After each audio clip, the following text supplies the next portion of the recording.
அன்பு தாய்மார்களே, அருமை சகோதரிகளே, உங்கள் அனைவருக்கும் வணக்கங்கள். 100 நாள் வேலை திட்டத்தில் இவ்வாறெல்லாம் ஏமாற்றுகிறார்கள் இங்குள்ள தமிழக அரசும் அதன் கூட்டணி கட்சிகளும் என்பதை நீங்கள் நன்கு உணர வேண்டும்.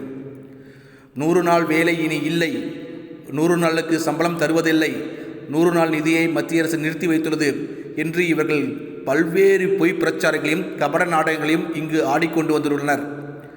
100 நாள் தாய்மார்களே, 100 நாள் ஏரி வேலை என்பது இத்தனை நாட்களாக மத்திய அரசு முழுமையான நிதி கொடுத்தது. நிதி கொடுப்பது மட்டுமே மத்திய அரசின் பாரத பிரதமர் மோடி அவர்களின் வேலை. ஆனால் அந்த வேலையை பிரித்து கொடுப்பது இங்குள்ள ஊராட்சி மன்ற தலைவர்கள் மற்றும் பிடிஓ என்ற அரசு அதிகாரிகள். ஊராட்சி மன்ற தலைவர் இல்லையென்றால் பிடிஓ அதிகாரிகள் மூலம் வேலையை பிரித்து கொடுப்பார்கள். அந்த வேலையை பிரித்து கொடுப்பதில் கூட இவர்கள் சரியாக உங்களுக்கு 100 நாட்கள் வேலை முழுமையாக தராமல் அதையும் மோடி அரசுதான் செய்தார் என்று எவ்வளவு பெரிய ஒரு புத்தலாட்டத்தை நடத்தி கொண்டிருக்கிறார்கள் பாருங்கள். அதே போல உங்களுக்கு வரும் நிதியில் உங்கள் சம்பளமானது 240 ரூபாய் என்றால் அதில் 190 ரூபாய் 180 ரூபாய் என சம்பளத்தை குறைத்து போட்டு அதிலும் 60 ரூபாய் 50 ரூபாய் என ஆட்டையை போட்டுள்ளனர். 100 நாட்கள் வேலைக்கான நிதியில் வேலைக்கே வராமல் பல போலி அட்டைகளை உருவாக்கி பல கோடி ரூபாய் ஊழல் செய்துள்ளனர்.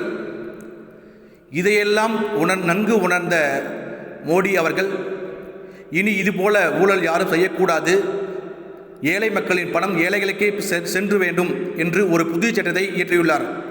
அதன்படி உங்கள் ஏரி வேலையானது இனி 125 நாட்களாக உயர்த்தப்பட்டுள்ளது. உங்களுக்கு சம்பளமானது இனி 7 நாட்களில் உங்கள் வங்கிகளுக்கு வரவு வைக்கப்படும். யாரும் திருட முடியாது.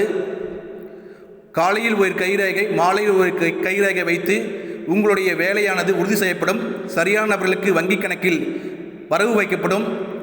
அற்புதமான இந்த சட்டத்தை கொண்டு வந்து இனி இங்குள்ளவர்கள் ஊழல் செய்ய முடியாதபடி ஒரு அருமையான 125 நாள் கொண்ட ஏரி வேலை திட்டத்தை உங்களுக்கு தந்துள்ளார் பிரதமர் மோடி. ஏழை தாய்மார்களே, இவர்களை நீங்கள் நம்ப வேண்டாம். இங்குள்ள ஆளும் அரசும் அதன் கூட்டணி கட்சிகளும் பல்வேறு கபட நாடகங்களை நடத்தி மோடி மீது ஒரு தவறான முன்னுதாரணத்தை கொண்டு வந்து உங்களது வாக்குகளை மாற்ற வேண்டும் என திட்டமிட்டுள்ளனர். இதுபோல நலத்திட்டங்கள் ஏழைகளுக்கு கிடைக்கக்கூடாது என பல்வேறு பொய் பிரச்சாரங்களை செய்து வருகின்றனர். எனவே தாய்மார்களை நம்பாதீர்கள், இந்த பொய் பிரச்சாரங்களை நம்பாதீர்கள். நன்றி, வணக்கம்.